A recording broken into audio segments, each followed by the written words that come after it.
கிறிஸ்துவுக்குள் பிரியமான செல்ல குழந்தைகளுக்கு அன்பின் நல்வாழ்த்துக்கள். இன்னைக்கு ஆகஸ்ட் மாதம் 1ஆம் நாள். இன்னைக்கு தேவன் உங்களோடு பேசுறதுக்காக ஒரு விசேஷமான பரலோக மன்னாவை கொடுத்திருக்கிறாரு.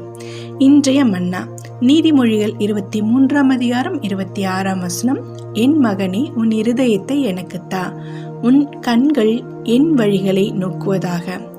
செல்ல குழந்தைகளே, இந்த வசனத்துக்கான விளக்கத்தை நாம இப்ப பார்க்கலாமா? நம்மளோட இருதயத்தை தேவனுக்கு கொடுக்கும்போது நம்ம எதையுமே நமக்காக மறைச்சு வைக்காம நம்ம கிட்ட இருக்க எல்லாத்தையும் நம்ம எப்படிப்பட்டவங்களா இருக்கிறோமோ அப்படியே மிகுந்த சந்தோஷத்தோடு அவரோட ஊழியத்துக்காக அர்ப்பணிச்சு கொடுக்கணும். வேதாகமத்தை நம்ம தினமும் ஆராய்ஞ்சு படிக்கிறதன் மூலமா தேவனோட பெரிய திட்டத்தையும் அவருடைய உன்னதமான நல்ல குணங்களையும் நம்ம கற்றுக்கொள்ள முடியுது. இப்படி நம்ம தேவனை பற்றி அதிகமாக கற்றுக்கொள்ளும் போது அவர் மேலே நமக்கு இருக்கும் அன்பு இன்னும் அதிகமாக வளரும்.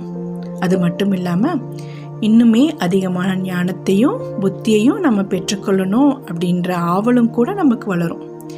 இந்த அன்பும் ஞானமும் எப்பவுமே ஒன்றுக்கொன்று துணையாக இருக்கும்.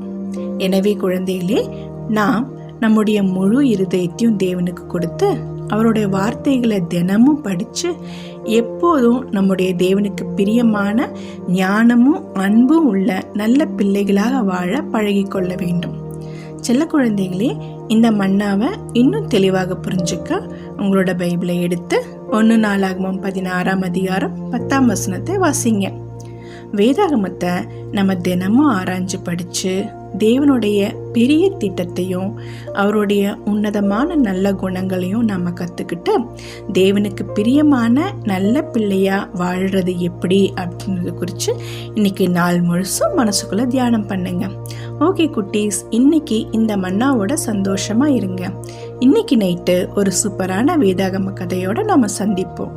எப்பவுமே தேவனுக்கும் கிறிஸ்துவுக்கும் பிடிச்ச சமத்து பிள்ளைகளா இருங்க. God bless you.